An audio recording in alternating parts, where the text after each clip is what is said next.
भीष्म पितामह महाभारत के सबसे महत्वपूर्ण पात्रों में से एक है, जिन्हें उनकी प्रतिज्ञा, धर्म निष्ठा और त्याग के लिए जाना जाता है।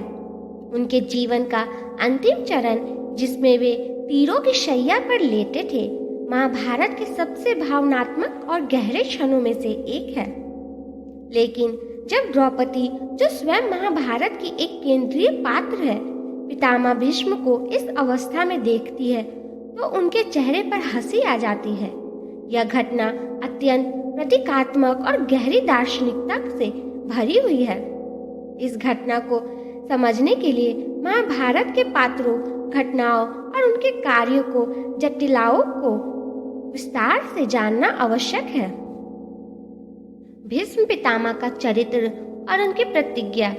भीष्म, जो देवव्रत के नाम से जन्मे थे, गंगा और राजा शांतनु के पुत्र थे। उन्होंने अपने पिता की खुशी के लिए एक कठोर प्रतिज्ञा ली थी कि वे कभी विवाह नहीं करेंगे और न ही अपने संतानों के माध्यम से हस्तिनापुर के सिंहासन पर दावा करेंगे।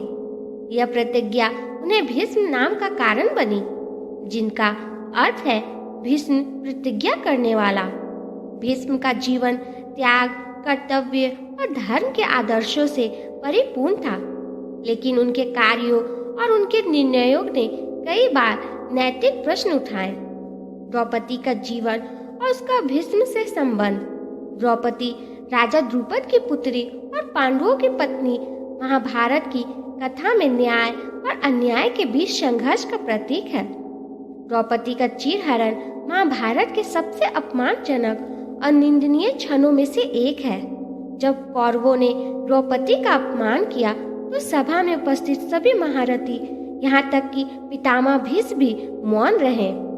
इस घटना ने द्रौपदी के मन में भीष्म सहित अन्य बड़े बुजुर्गों के प्रति गहरा आक्रोश पैदा किया। भीष्म की मृत्युशैया। महाभारत के युद्ध में पितामह भीष्म को अर्जुन ने शिखंडी की सहायता से पराजित किया।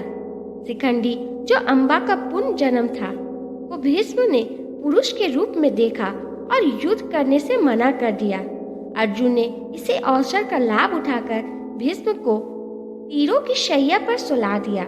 भीष्म अपनी इच्छा मृत्यु के वरदान के कारण तब तक जीवित रहे जब तक उन्होंने उत्तरायण का आगमन नहीं देखा। द्रौपदी की हंसी का कारण। द्रौपदी की हंसी एक गहरी सांकेतिक प्रतिक्रिया थी, जिसमें कई भावनाओं और विचार सम्मिलित थे। इसे निम्नलिखित दृष्टिकोण से समझा जा सकता है। न्याय का प्रतिपादन। द्रौपदी ने चीरहरण के समय भीष्म से धर्म के बारे में प्रश्न किया था। भीष्म ने उस समय कहा था कि वे स्पष्ट रूप से धर्म को समझने में असमर्थ हैं, क्योंकि वे कौरवों के अंत पर आश्रित थे। जब द्रौपदी ने भीष्म को तीरों की शैया पर देखा, तो उन्हें लगा कि अब उनके कर्मों का फल उनके सामने है। उनकी हंसी इस बात का प्रतीक थी कि धर्म ने अंततः न्याय किया। दूसरा, मोह भंग का प्रतीक। भीष्म को द्रौपदी ने हमेशा धर्म और न्याय का प्रतीक माना था, लेकिन चीरहरण के समय उनकी निष्क्रियता ने द्रौपदी के इस विश्वास को तोड़ दिया। जब उन्होंने भीष्म को तीरों की शैया पर देखा, तो उन्हें यह समझ में आया कि उनकी निष्क्रियता के पीछे उनका मानवीय पक्ष और मोह था। यह हंसी द्रौपदी के मोह भंग का प्रतीक थी। तीसरा, कर्म फल का संदेश। महाभारत के पूरे प्रसंग में यह स्पष्ट किया गया कि हर व्यक्ति को अपने कर्मों का फल भोगना पड़ता है। भीष्म, जो हमेशा धर्म की शिक्षा देते थे, स्वयं अपने कर्मों के कारण इस अवस्था में पहुंचे। द्रौपदी की हंसी ने इस कड़वे सत्य को प्रकट किया कि सबसे बड़े धर्म ज्ञानी भी अपने कर्मों से बच नहीं सकते। चौथा, स्त्री के सम्मान का प्रतीक। द्रौपदी स्त्री शक्ति का प्रतीक है।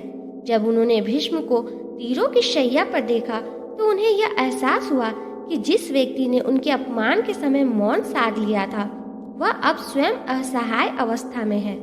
यह हंसी एक प्रकार से स्त्री के सम्मान और उनके साथ किए गए अन्याय के प्रतिकार का प्रतीक थी। द्रौपदी और भीष्म पितामह का संवाद। जब द्रौपदी ने अपनी हंसी के पीछे का कारण बताया, तो भीष्म ने इसे स्वीकार किया। उन्होंने कहा कि वे अपने जीवन में धर्म का पालन तो करते रहे, लेकिन कई बार परिस्थितियों और प्रतिज्ञाओं के कारण वे धर्म की सही व्याख्या करने में असमर्थ थे। उन्होंने स्वीकार किया कि चिढ़ाने के समय उनकी निष्क्रियता उनके जीवन की सबसे बड़ी त्रुटियों में से एक थी।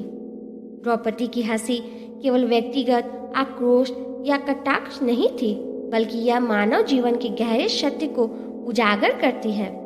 यह हंसी इस बात का प्रतीक थी कि धर्म और अधर्म के बीच संघर्ष में न्याय हमेशा अपने समय पर अपना स्थान लेता है।